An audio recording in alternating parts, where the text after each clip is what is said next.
Fala, foquetes e foquetos! E aí, pessoal, beleza? Como é que vocês estão? Espero que todos estejam muito bem. Bom dia, boa tarde, boa noite, boa madrugada para todo mundo que tá aqui. Como já viram, é conteúdo gravado, não é ao vivo, tá? Então, desde já, se você me mandar um oi ou qualquer coisa, eu vou poder somente responder depois, tá?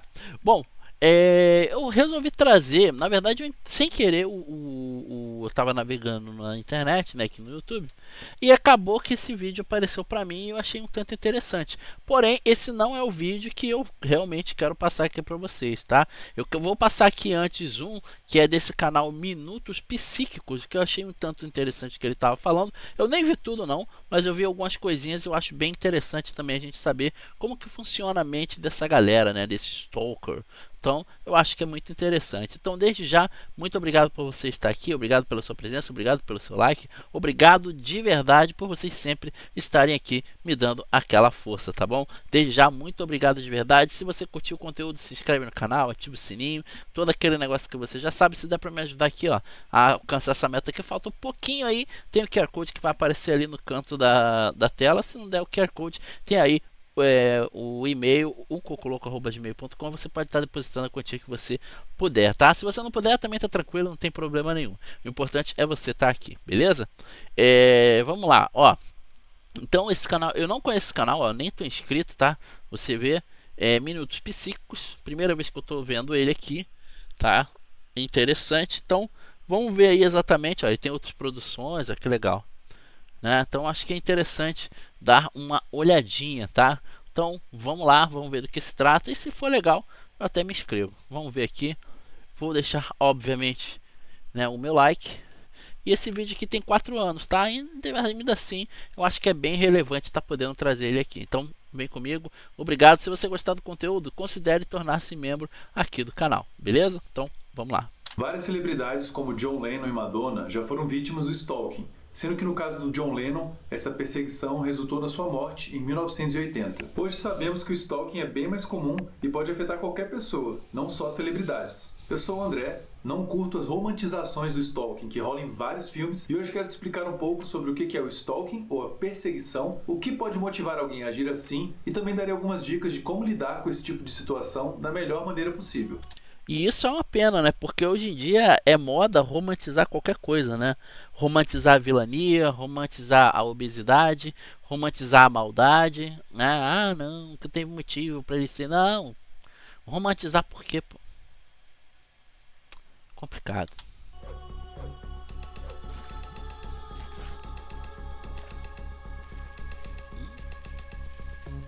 Intro legal dele. O stalking, ou a perseguição, ocorre quando alguém se comporta repetidamente de maneira invasiva e intimidadora em relação a uma pessoa específica, sendo que ela costuma se sentir incomodada ou teme pela sua segurança. O autor do stalking tenta impor algum tipo de contato ou comunicação com outra pessoa que não é esperado ou desejado por ela, o que tende a tornar a situação confusa e constrangedora para a vítima. Muitos imaginam o stalking como aquele estereótipo Muito legal essa coisa dele desenhar aí explicando, muito legal. da pessoa que fica seguindo e observando a outra no meio da rua, mas ele pode tomar várias formas, tais como através de telefonemas, e-mails, cartas, mensagens de aplicativos ou monitorando a vida da pessoa de alguma forma. Em casos mais graves, o autor do stalking pode danificar propriedades da vítima, invadir a sua casa, processá-la sem que a mesma tenha cometido algum crime, fazer ameaças explícitas ou se engajar em violência física. A maioria das perseguições dura de 2 a 4 semanas, especialmente quando o autor é alguém desconhecido da vítima.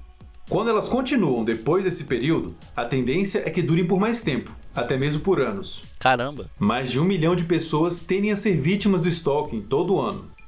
Não existem dados muito claros sobre isso quanto ao Brasil, já que até bem recentemente o stalking nem era previsto como crime. Na maioria dos casos, as vítimas são mulheres jovens e os autores da perseguição são homens com uma idade em torno de 30 anos ou mais. Embora mulheres e pessoas com outras idades também sejam autoras de perseguição, assim como homens também são vítimas.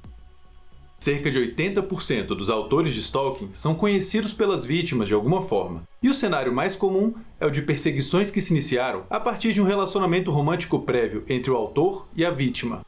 O autor do stalking também pode ser um colega de trabalho, amigo, parente ou vizinho que não possuía uma relação romântica com a vítima. Diferente do que costuma ocorrer com celebridades, pessoas completamente desconhecidas pela vítima são as autoras menos frequentes de perseguições. Estudos em diferentes países têm indicado que profissionais da saúde mental, como psicólogos e psiquiatras, possuem um risco maior de sofrer perseguição por parte de clientes prévios ou atuais, sendo que muitos desses clientes fazem isso em busca de uma maior intimidade com o profissional ou por conta de ressentimentos. Alguns clientes agem assim por não gostarem de algo que o profissional disse, por conta de algum documento elaborado pelo profissional, que é visto como desfavorável pelo cliente, ou pelo término da relação terapêutica. Depois de serem perseguidos, muitos psicólogos e psiquiatras cogitam abandonar a profissão.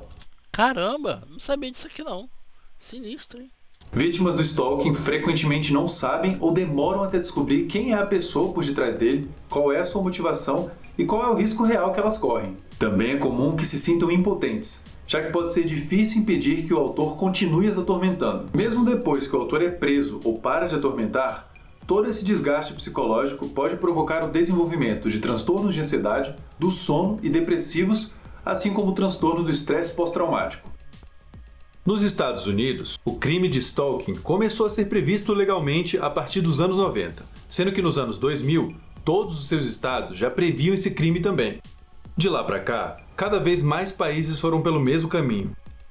No Brasil, o stalking passou a ser criminalizado explicitamente há pouquíssimo tempo, quando a Lei 14.312 foi sancionada em abril de 2021. A perseguição já poderia ser enquadrada dentro de outro crime, mas agora esse crime é previsto diretamente e a punição é mais severa. Que bom, né? Ainda vamos te contar algumas coisas importantes sobre o stalking no vídeo de hoje, mas se tiver gostado do assunto que escolhemos para abordar, clique no joinha, inscreva-se no canal e não deixe de seguir a gente nas redes sociais. Legal, interessante, hein? Cerca de Eu trouxe esse vídeo pra gente poder entender mais ou menos como é que é a parada, tá, gente? Metade dos autores de perseguição possuem algum transtorno mental. E um dos mais comuns é o transtorno ligado ao uso de substâncias, tais como o álcool e a cocaína, sendo que elas podem desinibi-los e motivar os seus comportamentos invasivos. Também é comum que eles apresentem transtornos psicóticos e aqueles ligados às personalidades narcisista, borderline e antissocial. Vale enfatizar que em torno da metade dos autores não costumam apresentar transtornos mentais, o que mostra que esse fenômeno é bem mais amplo e complexo. A principal motivação por detrás de muitas perseguições é desenvolver um relacionamento ou buscar uma maior intimidade com outra pessoa. Muitas vezes o autor tem habilidades sociais muito limitadas ou acredita que a vítima também está interessada nele, mesmo que tudo indique o contrário. Outra motivação comum é o desejo de assediar, intimidar ou punir alguém por algum evento passado. O ressentimento do autor pode resultar da perda de um emprego, da rejeição ou de algum incômodo que sofreu, sendo que o próprio autor pode se ver como uma vítima que está sendo tratada de forma injusta pelos outros. Ou seja, é aquela parada de... como é que eu posso dizer? É como se ele fosse o herói de sua história, né? Então, isso é muito, muito curioso, né? Na minha opinião, tá? Eu acho muito curioso, porque o que ele faz, ele não acredita que está sendo errado. Pelo contrário, né? Ele acha que a pessoa que não dá bola para ele é que está errada. É muito doido isso.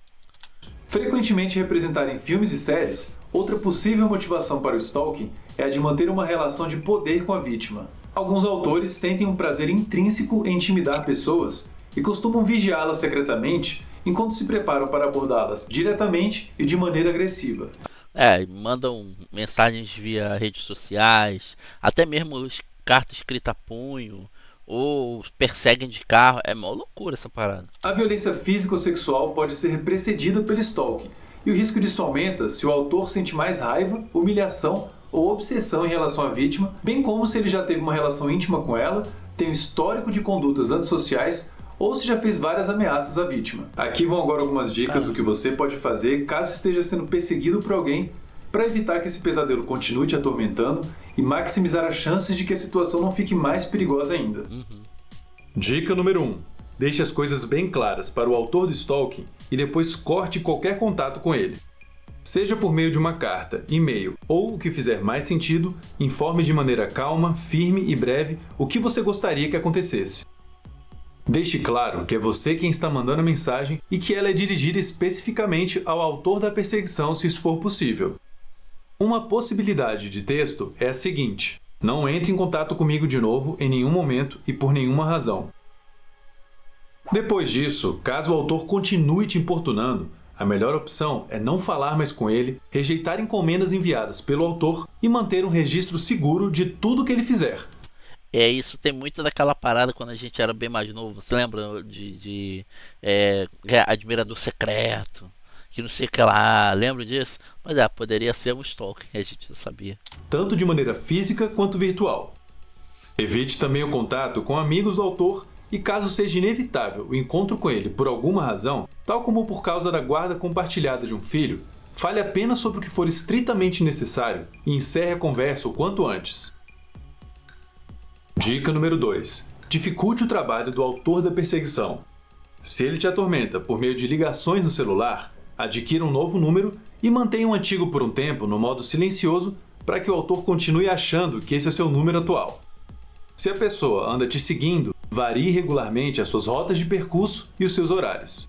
Já se a encheção de saco é virtual, bloqueie qualquer perfil ou e-mail que ele use para fazer isso, ou passe a usar outro e-mail caso bloquear não resolva.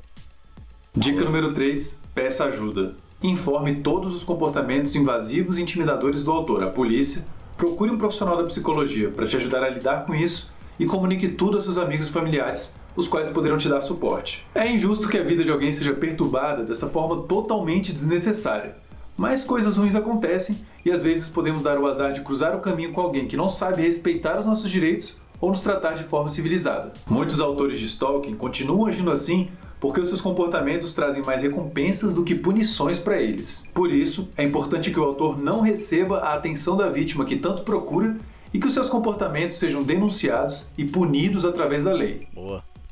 Hoje te explicamos o que é o stalking, como ele costuma ocorrer, quem costuma praticá-lo e quem costuma ser vítima dele. Exploramos também as principais motivações, consequências e agravantes das perseguições, assim como demos dicas que podem ajudar alguém que anda passando por esse tipo de situação. Na semana passada foi a vez da gente falar sobre a positividade tóxica, Tá ali. aquela que é tão Tá sendo indicado aqui pra mim o vídeo. querida pelo pessoal da Good Vibe e pelos jovens místicos. Eu reparei nos comentários que muita gente concordou com o que a gente falou a respeito da importância das emoções negativas. Gostei bastante também de alguns comentários que fizeram menção ao filme Divertidamente, o qual eu acho sensacional e que ilustra muito bem alguns dos pontos que a gente abordou nesse vídeo. Vale a pena também comentar que a gente já fez um vídeo só sobre esse filme e um outro vídeo nosso que tem absolutamente tudo a ver com esse tema geral da positividade tóxica é o que a gente fez sobre comunicação empática. Lá a gente fala sobre como esse tipo de conselho que as pessoas dão, no sentido de falar que, mas tá tudo bem, deixa pra lá, isso vai passar, você não devia estar se sentindo assim, não costuma ajudar tantas pessoas e muitas vezes até atrapalha. Muitos ainda não sabem o que é o stalking, então se você quiser ajudar a gente a fazer com que mais pessoas entendam o que é isso e saibam como lidar com esse tipo de situação, clique no joinha e aproveite também para se inscrever no canal. Um vídeo nosso que tem tudo a ver com o tema de hoje é o que fizemos sobre o abuso sexual. Olha. Então, galera, que esse aí é o canal Minutos Psíquicos, inscrito. Gostei muito. Muito, muito, muito. O cara explica muito bem. Ó, tem várias outras coisas aqui, ó. Bem legal, tá vendo? Legal. Tá falando sobre TDAH também. Meu amor, vai gostar de ver isso aqui. TDAH, só que tem 10 anos o vídeo. Caramba. Tem saúde mental, timidez, depressão, pensa demais. Ai, que legal, cara. Que legal. Aí, pra quem curte a parada, então só vem, vamos lá. Tá aqui, Minutos Psíquicos, tá bom? E esse aí foi o canal do rapaz aqui, gostei bastante. Aí sim, agora nós vamos para o canal, né, Psicologia Criminal, que é sobre o caso de Stalker, tá? Então vamos lá, vem comigo e vamos saber aqui, ó. Olha só que interessante. Vamos aí saber sobre esse caso. O vídeo aqui em questão fala, o Stalker de Zushi, Hideto Kozotsumi, tá bom? A gente vai saber exatamente o que esse Stalker fazia, tá? Então o vídeo tem um mês, tá, pessoal? Então se você está gostando do vídeo, Deixa aí seu comentário. Você gostou do vídeo que eu passei aqui anteriormente aí? Do Minutos Psíquicos? Um negócio assim, esqueci agora, acabei de ver. Mas enfim, gostou? Então, comenta aí. E se você gostou, volta lá e se inscreve. Vai lá no canal do cara e se inscreve. Bem legal, gostei bastante. Tá bom? Então vamos ver aí o que se trata o Stalker de Sushi. Ó, este vídeo tem como único objetivo tornar-se um documentário e não deve ser utilizado como conselho legal em nenhum caso, em nenhuma jurisdição. Este vídeo não tem o objetivo de glorificar nenhum tipo de crime ou criminoso de nenhuma forma. Os autores repudiam qualquer tipo de violência ou ato criminoso de qualquer natureza. Este vídeo pode conter material possivelmente perturbador para algumas pessoas. Fica a critério da audiência se deve ou não prosseguir com o vídeo. Os autores não se responsabilizam por opiniões, considerações e comentários publicados por assinantes ou visitantes nos vídeos do canal. Estas serão inteiramente de responsabilidade de quem os publicar. Então vamos lá, vamos ver aqui qual é desse caso. Eu não conheço, pelo menos. Stalking é caracterizado pela perseguição reiterada, física ou virtual, que ameaça a integridade, liberdade ou privacidade da vítima. Envolve ações repetitivas de controle, vigilância e intimidação, como mensagens constantes, ligações, presença física indesejada ou monitoramento online. As redes sociais tornaram possível o stalking em relações parasociais. Ficou muito mais fácil a rede social. Porque todo mundo hoje, pelo menos assim, quem tem mais ou menos a nossa idade, né? De 30 e pouco. Aliás, de 40 para trás, vamos botar assim. 50, vai. 50, 60. 50, acho que 50 é mais normal. De 50 para trás, né?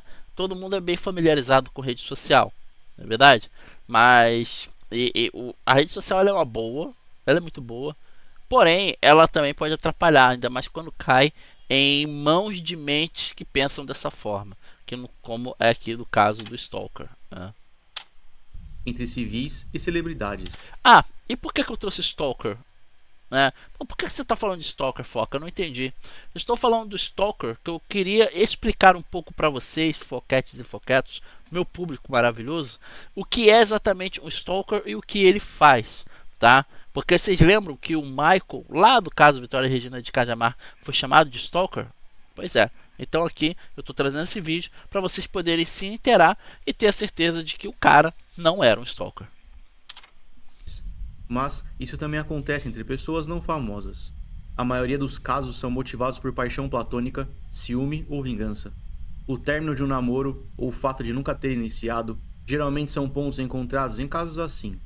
A obsessão leva à perseguição que passa a consumir todo o tempo do stalker, na tentativa de atingir um monitoramento que não deveria existir. A depender do sujeito, deduções e fantasias podem levá-lo a crimes mais graves como invasão de propriedade privada, agressão e, por vezes, homicídio. No Brasil, o crime de stalking existe desde 2021. Ainda assim, esses casos continuam aparecendo na TV. Até antes, não era um crime.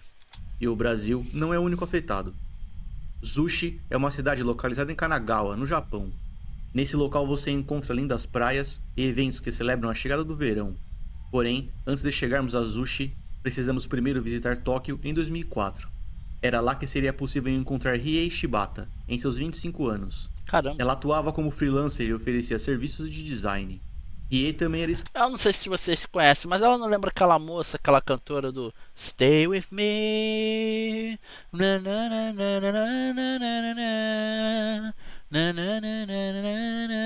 Enfim, tem muito. Ela toca muito direto no Reels, né? Lá no Instagram. Ela lembra um pouquinho a moça. Curioso. Escritora e eventualmente conseguia alguma renda através de seus textos.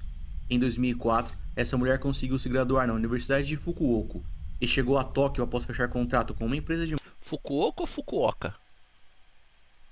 Eu conheço Fukuoka, não conheço Fukuoka, mas marketing. Rie foi descrita como alguém muito feliz, carismática e animada, algo perceptível em praticamente todas as suas fotos. Ela estava sempre com um sorriso no rosto e foi capaz de fazer muitos amigos. Rie demonstrava interesse em evolução pessoal.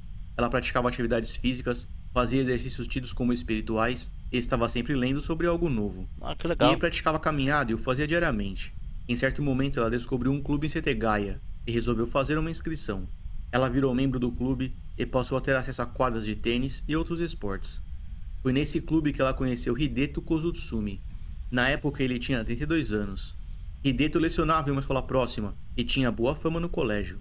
Seus alunos o admiravam e ele foi descrito como alguém educado e paciente. Hideto vinha de uma família bem estruturada financeiramente. Dinheiro nunca foi um problema, e seus pais sempre prestaram suporte quando necessário. Isso fez com que Hideto fosse mais seletivo em suas escolhas de vida, uma tradução educada que as pessoas ao seu redor usavam para não chamá-lo de mimado. E Hideto cresceu se entediando rapidamente com as coisas. Seus brinquedos eram descartados após dias de uso, e isso foi replicado durante toda a vida. Consequentemente, isso levou a uma coleção de empregos abandonados.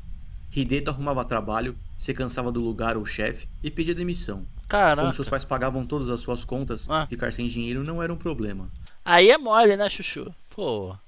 Ah, cansei do meu trabalho, dane-se. Não preciso desse trabalho. Minha mãe me dá dinheiro. Quem entendeu a referência? Oh. Após se conhecerem, Hideto e Rie passaram a se encontrar no clube uma vez por semana. Eles conversaram por horas e o início de algo a mais ficou evidente. Meses depois, estavam namorando. O início do relacionamento foi feliz e bastante saudável. Eles fizeram planos e visitaram diferentes restaurantes, até que a comunicação começou a criar ruído. Ei. O namoro começou a morrer lentamente e as brechas entre o casal já eram visíveis. Hideto sofria com depressão e o pior momento o atingiu exatamente naquela época. Putz. Ele percebeu que seu relacionamento estava com os dias contados e isso piorou sua situação. Hideto começou a expressar verbalmente para diferentes amigos que tinha vontade de morrer. Sua atitude diante da vida passou a ser negativa e Hideto virou alguém rabugento. Caramba. Ele começou a olhar para o pior que o mundo tinha a oferecer e acreditou que a felicidade era inatingível.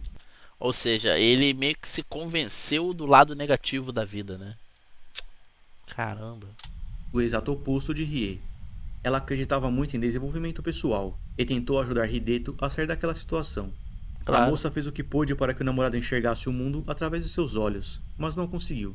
Hideto Imagina os momentos de frustração que essa moça tinha, né? Pensando que as coisas estavam bem, estavam indo, de repente o cara, né, tipo, derrubava tudo que ela falava de forma falando coisas negativas, né? Enfim, deve ter sido fácil pra ela não, hein?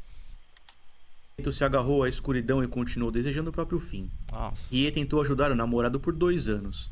Quando anos. percebeu que não seria capaz, declarou o fim do relacionamento. Eu não sei se eu conseguiria ficar por 2 anos assim. Não sei. É muito complicado, porque a gente oferece ajuda de forma gratuita, né? É por conversar e tal, mas a pessoa nunca quer. Então acho que tem uma hora que chega um dia que você fala, não, chega. Parei, você está me fazendo mal também e tal. Porque querendo ou não, se você tá com alguém que tem uma energia ruim, essa energia também passa pra você, né? Se você, por exemplo, você vive com uma pessoa que sempre fica falando, que minha vida é isso, que minha vida é aquilo, eu odeio isso, eu odeio aquilo. Não, ferrou. Aquela energia negativa vai passar pra você também. Entendeu? Pelo menos eu acredito nisso. Então, quanto mais positivo você for, obviamente, né, e crer que as coisas vão acontecer, elas vão sim acontecer, mas no seu dado momento. Porém, se você tem alguém que é muito negativo, sabe? Poxa, não adianta você ser positivo com alguém negativo do teu lado. É tipo uma barreira para tua própria evolução até, sabe? Não apenas física, como mental também. Mas essa é a minha opinião. Isso aconteceu em 2006. A posição de abandonar um parceiro em depressão não é fácil. Entretanto, Rie já não suportava mais aquela situação. Sua personalidade era muito diferente e ela optou pela separação. Hideto sempre teve o que quis, pelo tempo que quis. Receber a notícia do fim do namoro não deixou o homem triste. Deixou-o furioso. Hideto estava acostumado com um mundo que fazia todas as suas vontades. Mimado, né? Rie foi a primeira que quebrou essa ilusão. O homem não aceitou o fim do namoro e começou a perseguir a moça. Ele começou implorando por uma nova chance enquanto mandava presentes, mas logo isso virou ameaças e mensagens de ódio. Hideto passou a enviar uma série de e-mails carregados com ofensas e promessas de vingança. Nossa. Em um deles ele escreveu: "Eu não vou permitir que você seja feliz." Vixe. Hideto começou a culpar Rie por todos os seus problemas. Ele chegou a chantagear a mulher dizendo que tiraria a própria vida, caso ela não voltasse para ele. Caramba. Sem conseguir reatar o namoro, Hideto enviou outro e-mail repleto de ofensas para Rie antes de sair de casa. Esse homem comprou uma grande quantidade de bebida alcoólica, seguiu até o parque mais próximo e começou a beber. Ele forçou a ingestão do álcool o quanto pôde, com tentativa de overdose. Ele não teve sucesso e acabou voltando para casa. No caso ele queria entrar em coma alcoólico, né? Que é quando você se enche literalmente de álcool, né? Então você acaba entrando no estado de coma, né? Algumas pessoas acabam até falecendo por culpa de coma alcoólico. Seu comportamento que tentava arrastar Rie para perto teve o efeito oposto, e a mulher nunca esteve tão distante. O acúmulo de ligações, mensagens e e-mails deixou Rie preocupada. Ela vivia com medo de que Hideto fizesse algo contra ela ou contra si. Quando não suportou mais, a moça reuniu as provas das ameaças e foi até a delegacia. A polícia entendeu o caso e resolveu entrar em contato com Hideto. Um dos agentes avisou que eles já estavam cientes da perseguição e ordenou para que qualquer tipo de contato fosse interrompido de maneira imediata. Caso contrário, atitudes mais drásticas seriam tomadas por parte da polícia. O susto do primeiro contato com a polícia costuma afastar esses sujeitos em um primeiro momento. Hideto interrompeu as ligações, mensagens e e-mails por completo. Rie conseguiu respirar e parecia estar livre do pesadelo. Porém, ela ainda se sentia ameaçada e começou a procurar por algo que lhe trouxesse uma segurança maior do que apenas um aviso da polícia. Ela então procurou por ONGs e grupos especializados no auxílio a mulheres vítimas de abuso e stalking. Esses grupos costumam passar orientações que dificultam sua localização. Como existe o contato muito próximo, é aconselhável, quando possível, que a vítima troque de número telefônico, altere e-mail, local de trabalho e até de residência.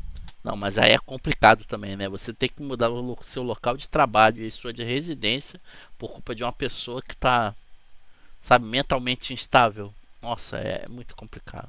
Clubes, academias e bares antes frequentados também devem ser evitados. É uma mudança drástica de vida por conta de um sujeito perturbado, mas em certos casos parece ser a melhor opção. Essencialmente, significa vida nova em outro lugar. Rie não conseguiu atender a todos os pontos, mas se adaptou na medida do possível. E como os e-mails de Hideto tinham parado, ela acreditou estar em paz. Rie seguiu a vida e se apaixonou por outro homem. Existem poucas informações públicas sobre esse sujeito. Rie parecia feliz com seu novo namorado e foi capaz de seguir a vida. Eles se casaram em 2008 e trocaram Tóquio por Zushi, em Kanagawa. Após o casamento, Rie recebeu o último nome do marido e passou a se chamar Rie Miyoshi. Ela propositalmente removeu o nome antigo para que fosse ainda mais difícil encontrá-la. Um movimento inteligente, visto que Hideto não desistiria tão fácil. 2 anos após receber o comunicado da polícia, ele voltou a ficar obcecado por Rie. Hideto começou pesquisando o nome da mulher na internet, mas não teve sucesso. A alteração do seu último nome funcionou. Ele então ligou para o antigo trabalho da mulher se passando por um parente, mas novamente sem sucesso.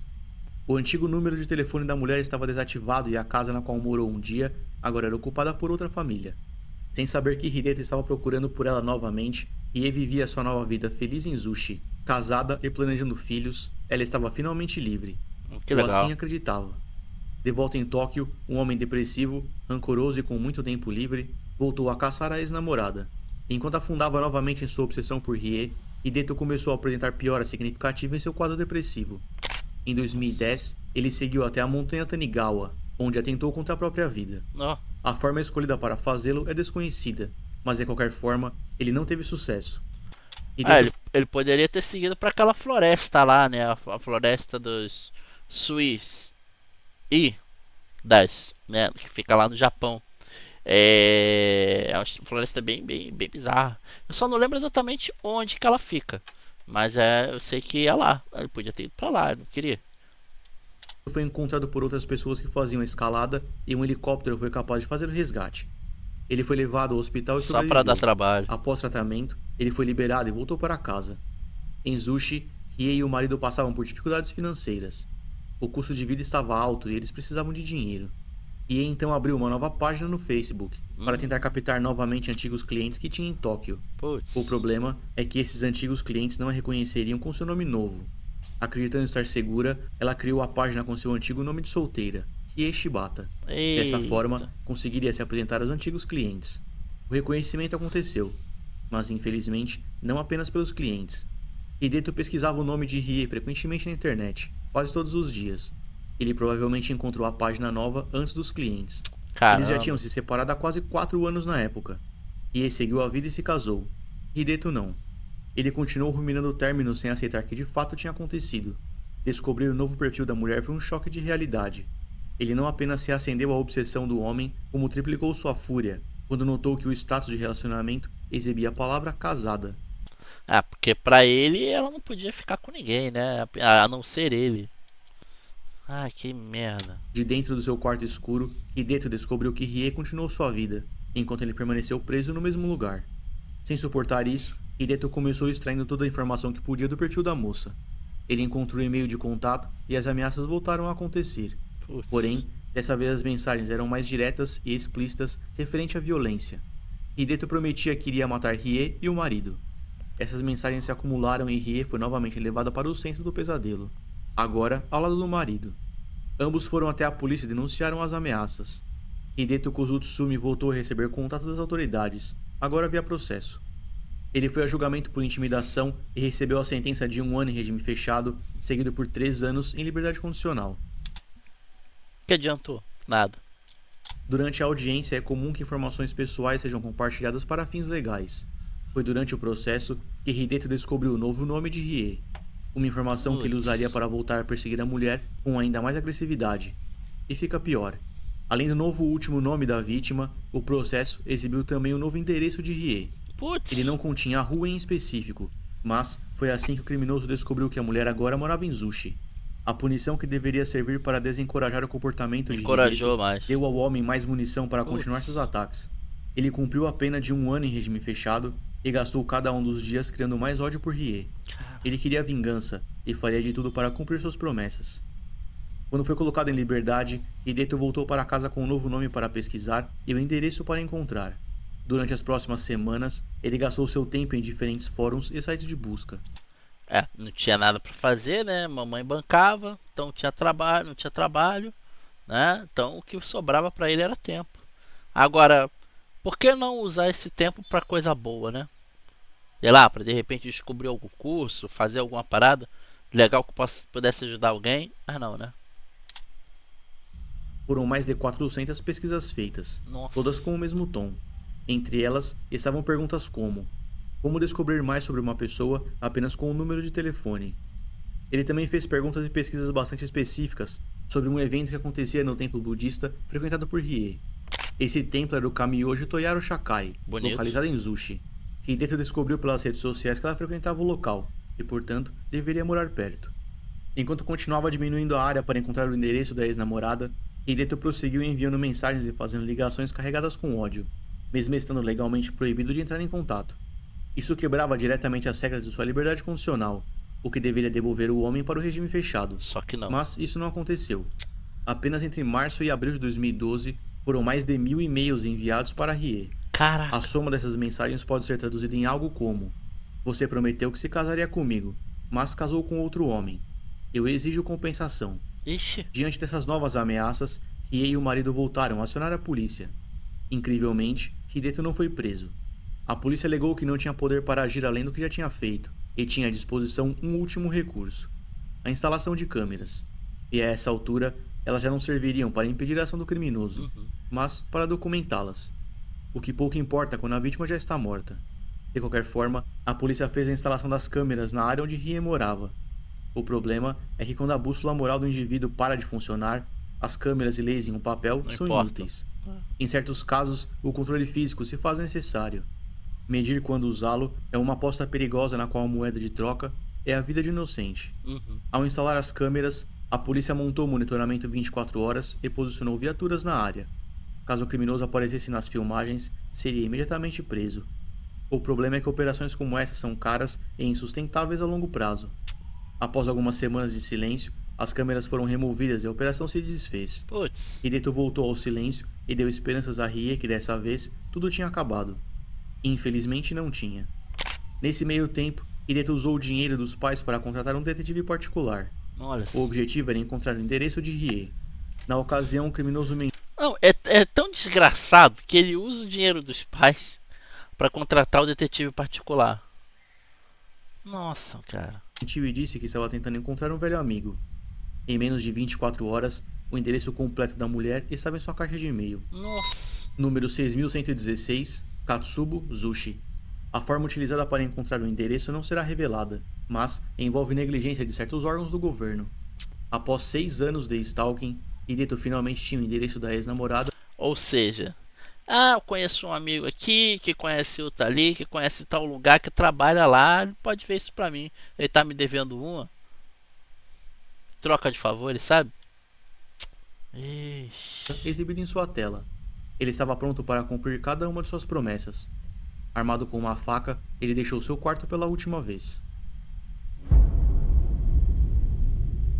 Que doideira, cara. Durante a manhã do dia 6 de novembro de 2012, Bonito, Hideto deixou sua residência em Tóquio e pegou um trem até Zushi.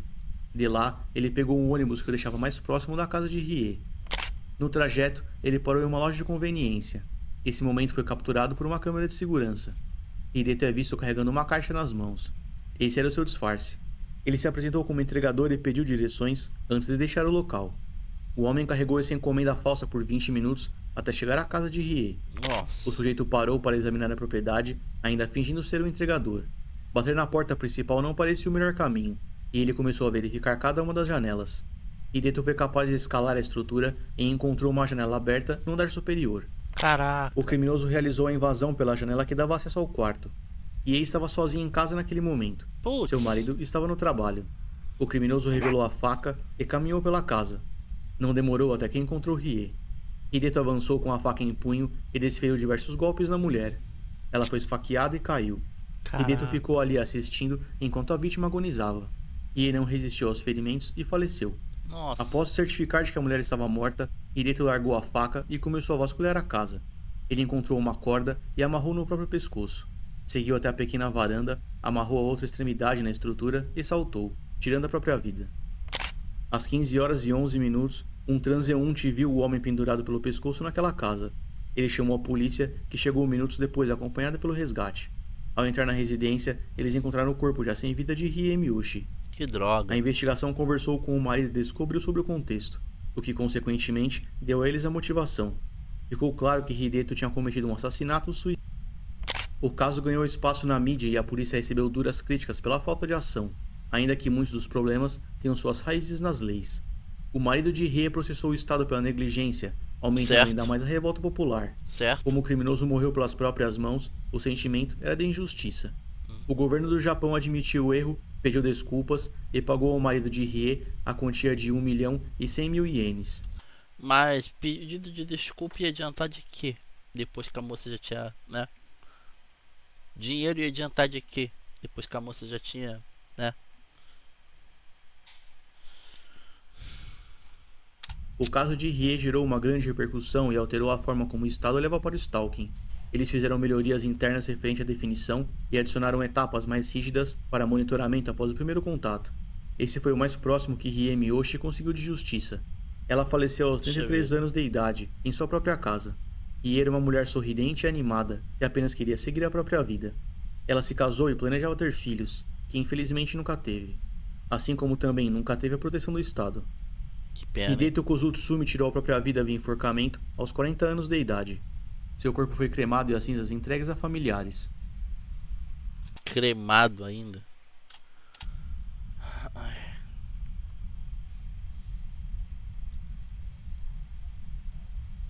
É, pessoal, esse é o canal Psicologia Criminal. E a ideia de eu trazer esse conteúdo é para vocês poderem entender de fato como que é e o que é um stalker, né? Como que ele age, o que ele faz, né? Ali com aquela pessoa que é o alvo, né, da vez, né? Então, eu pergunto a vocês agora, e aí? Vocês acham que o Maicon Antônio Salles dos Santos, o que está preso por supostamente ter assassins Vitória Regina, lá de Cajamar, era um stalker para você? Ah, Frank, mas existem diversos tipos de stalker. Tudo bem, vamos dizer que tenha. Mas ainda assim, nenhum deles vai se assemelhar, terá semelhança com o que supostamente Michael teria feito. Porque ele não fez nada disso. Tentar colocar imagens de meninas semelhantes à Vitória no celular do cara foi uma tentativa pífia de provar que ele era um stalker. Só que não. Tá? Então por isso que eu decidi trazer esse vídeo. É bem interessante e espero que vocês tenham gostado.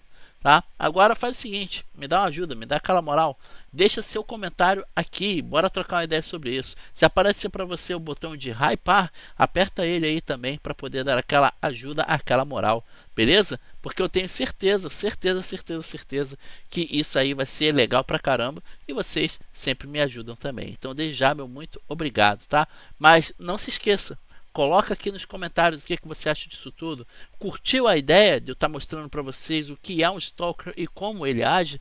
Curtiu? Então joga aí nos comentários. Obrigado pela sua presença, obrigado pelo comentário e obrigado também pelo seu like. A gente se vê na próxima. Tchau, tchau.